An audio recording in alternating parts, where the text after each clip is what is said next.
Hi guys, my name is Yuvraj Singh. I am a hero of Motivate Mee Academy. So today I am narrating a story and I am also using my body language to narrate the story.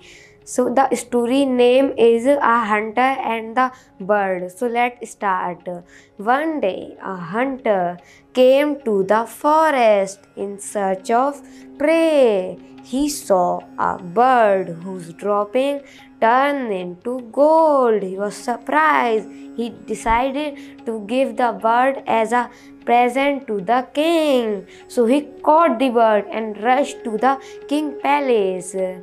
So he go to the king and said, "Your Majesty, look at this bird. This bird dropping turned into gold." Then the minister advised, "How can it is possible? It is just impossible. Don't be fool. Don't be fool." And then the king agreed with the minister and he freed the bird.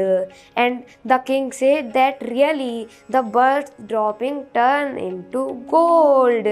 Then he become angry and he punished the minister. So my dear friends, the moral of the story is everything is possible. Thank you. Very nice.